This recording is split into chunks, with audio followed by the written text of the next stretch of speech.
Assalomu alaykum qadrli obunachilar.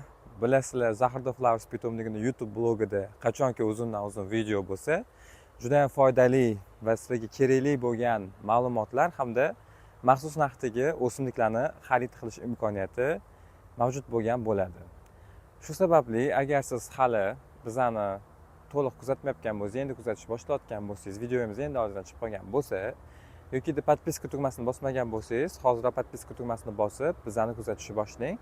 Sabab bilasiz, ilmiy asoslangan va zamonaviy eng so'nggi yaxshi ma'lumotlar, ishonchli ma'lumotlar aynan bizni blogda bo'ladi. Shu bilan bir qatorda o'zimning shaxsiy blogimga ham taklif qilib qolaman. Mana shu ekranda hosil bo'layotgan link bilan yoki ekranda hosil bo'layotgan nom bilan YouTube'ga qidirish bersangiz, meni ham shaxsiy blogimni chiqarib beradi. U yoqda ham anchagina dendrologiya, ya'ni o'simliklarga oid bo'lgan darsliklarni topishingiz mumkin. Demak, kirishni qisqaroqda qilamiz. Bugun ham sizlar bilan zamonaviy bog'dorchilik va landshaft dizayniga muvofiq holda ancha insonlarni, ancha bog'bonlarni dilidan chuqur olgan ba'zi bir O'zbekiston iqlimiga mos kelmaydigan o'simliklardan biri haqida gaplashamiz. Uni ekish qanchalik to'g'ri va uni o'rniga qanaqa analoglardan foydalanish mumkin? Mana shu savolga javob topamiz. Agar tayyor bo'lsanglar, videoni boshladik. Zamonaviy bog'dorchilik va landshaft dizaynida foydalaniladigan o'simliklarning noan'anaviy bo'lishi, ularning chiroyli ko'rinishi, doimiy gullab turishi bilan biz landshaft dizaynimizni mukammal qilishimiz mumkin. Lekin bu bilan biz bog'imizdagi barcha muammolarni yechdik deb hisoblay olmaymiz. Shu sababli siz qanaqangi noan'anaviy o'simliklardan foydalanishingizga qaramasdan, agar ular bizning O'zbekiston iqlimimizga mos kelmasa, siz o'zingizni landshaftingizni, bog'ingizni yechimini to'liq amalga oshirmagan hisoblanasiz. Mana shunaqangi noan'anaviy o'simliklardan biri, ayniqsa so'nggi yillarda O'zbekistonda juda ham ko'plab ba'zi bir bog' markazlari va pitomniklardan sotilayotgan kalistemon o'simligi. Kalistemon o'simligi bir qarashda sizni ko'zingizni juda ham quvnatadi va siz juda ham yoqtirib qoladigan va muhabbatingizga sazovor bo'ladigan o'simlik hisoblanadi. Keling, dastavval uni afzalliklari bilan tanishsak. Uni afzalliklari: birinchisi, u doim yashil o'simlik, ya'ni qishin yozin bargini tashlamaydi. Ikkinchisi, O'zbekiston bilamiz, ochiq, issiq, juda ham quruq issiq havo. Aynan shunaqangi havoda bemalol yetishtirish mumkin, ya'ni shunaqa joylarni yaxshi ko'radi. Uchinchisi bo'ladigan bo'lsa, ularni doimiy gullashi. Ularni gullash davomiyligi bahor-mart oylaridan boshlab to yozgi iyul oylariga qadar davom etishidir. Lekin oynani bir tarafi bo'lgandek, uni orqa tarafi ham bo'ladi. Kalistemon o'simliklari chiroyli gullashi, doimiy yashil bo'lishi va quyoshga chidashi mumkin, lekin ularni qishda saqlash qanaqa bo'ladi?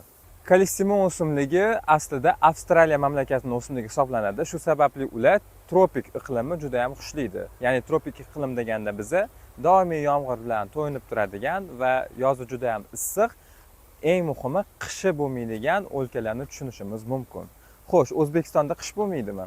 Albatta, Avstraliyadagi ob-havoni siz O'zbekistonda hosil qila olmaysiz. Kalistemon o'simligi 0 gradusdan kelgan, ayniqsa -5 gradusgacha havo harorati tushadigan bo'lsa, bittada sovuq urushida nobud bo'ladi.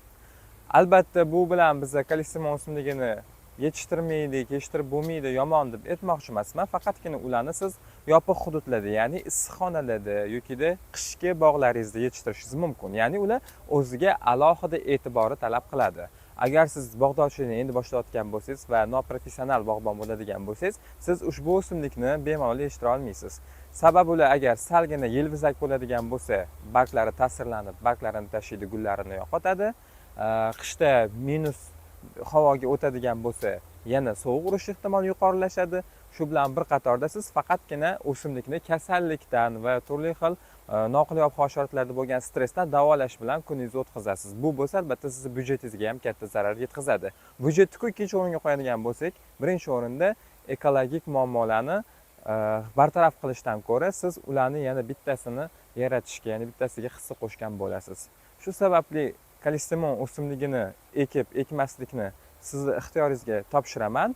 Lekin agar siz ham byudjetingizni tejashni xohlasangiz va kalistemonga o'xshab betakror gullarni va eng asosiysi yoz chillasida, yoz mavsumida gullaydigan o'simlikni qo'lga kiritmoqchi bo'lsangiz, videoni shu joygacha tomosha qilgan bo'lsangiz, like bosing va men sizga aynan shu o'simlikni ko'rsatib o'taman. Xo'sh, kalistemon o'simligini o'rniga analog sifatida qaysi o'simlikni ishlatishni tavsiya qilaman. Buni birozdan keyin bilib olasiz.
Agar siz o'zingizda tropik bog'larni tashkil qilgan bo'lsangiz, bemalol kalsiyum o'simligini ekib parvarish qilsangiz bo'ladi. Sababi siz ularni qishda parvarishlash imkoniyatiga ega bo'lasiz.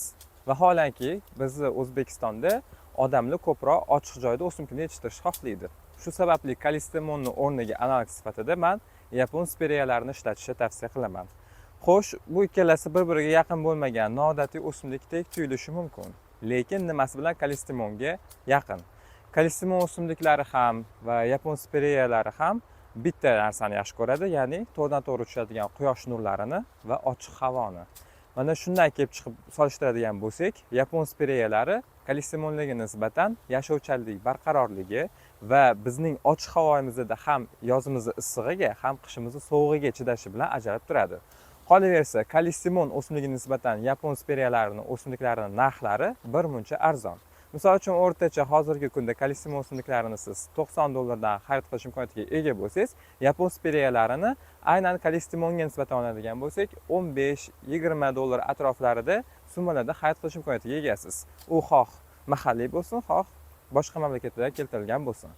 Siz muhimi o'zingizning bog'ingizda davomiy gullarni ta'minlashga erishasiz. Shu bilan bir qatorda qishda ham, yozda ham siz bog'ingizga ortiqcha o'zingizni tashvishlanarli nimalaringizni qilmaysiz, ya'ni o'xot qilmaysiz. Bu bo'lsa sizni ham byudjetingizdan, qolaversa o'zingizning lashab burchagingizdagi ko'rkamlikni yo'qotmagan holatda faoliyatingizni amalga oshirishingizga hissa qo'shadi.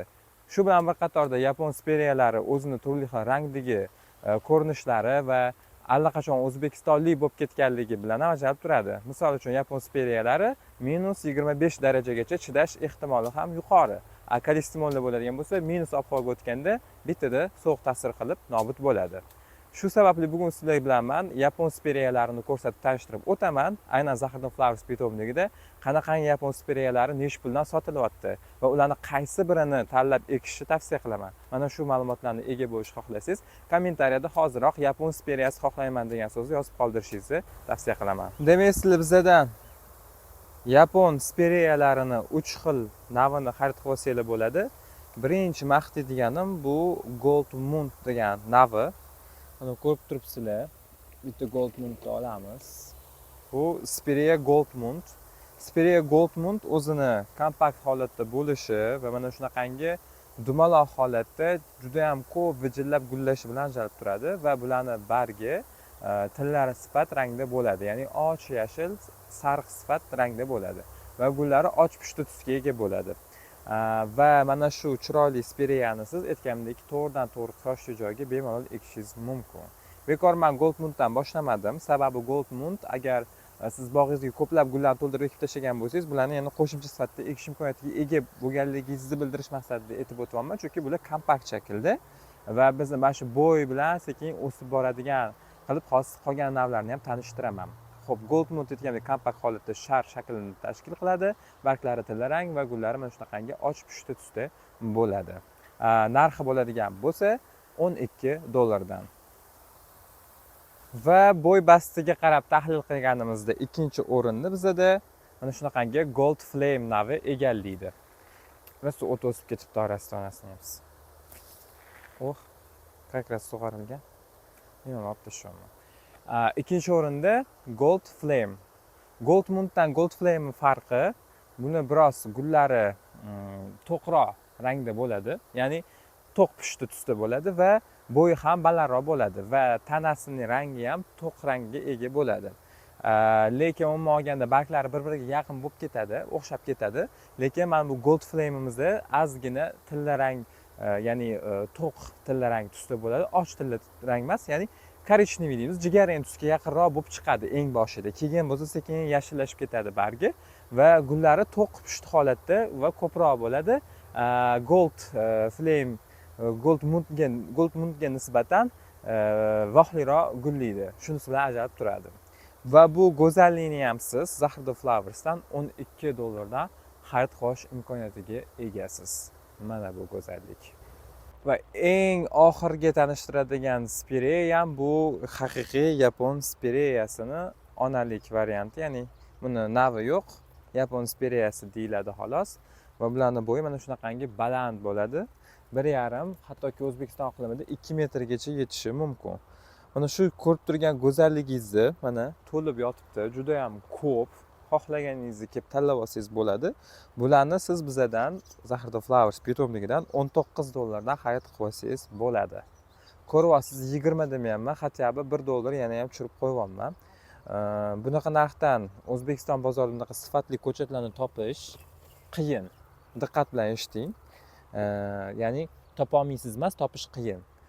Ildiz tizimini ko'rib turibsiz. Har doim ildiz tizimini ko'rsatib o'taman, sababi ildiz tizimi mustahkam bo'lgan o'simlik yaxshi o'sadi. Va bularni hozir yozi issig'ida ham bemalol ekishingiz mumkin. Faqat yozgi issig'ida ekish mumkin ekan deb cho'zib o'tirmanglar vaqtni. Nimaga? Chunki kun isib ketgan sari bularni ekishda qiyinchiliklar yuzaga keladi. Mana shunaqangi qiyinchiliklarni oldini olish uchun videoni ko'rganingiz ondayoq tezroq pitomlikka kelib xarid qilib olib ketinglar. Do'stlar, yapon spireyalari to'g'ri kalistemonni vidini bermasligi mumkin, lekin kalistemondan ortig'i bilan chiroyli va tinimsiz chillada gullaydi, ham barglari dekorativ holatda bizani sovug'imizga ham juda ham yaxshi chidab beradi. Shu sababli nima deyman? Zahirda Flowers pitomligi sizlarga har doim ishonchli, asosli ma'lumotlarni berishga harakat qiladi va bundan unumli foydalanishlarini so'rab qolardim. Chunki zamon rivojlangan sari globallashuv jarayonida ma'lumotlarni noto'g'rini tahlil qilish juda ham qiyin. Zahirda Flowers pitomligi 1988-yildan beri o'z faoliyatini yuritadi. Manzilimiz Toshkent viloyati Zangiota tumani Nazarbek sanatoriyasi va mol bozorini oralig'ida joylashgan. Ekranda telefon raqamlarimiz, manzilimiz ham yozilib turibdi. Mana shu manzildagi Yandex kartaga shunchaki Zahirda Flowers deb kiritsangiz ham chiqarib beradi. Yandex taksida shunaqa lokatsiyada chiqarib beradi. Telegram, Instagramda ham Zahirda Flowers nomidan topasiz.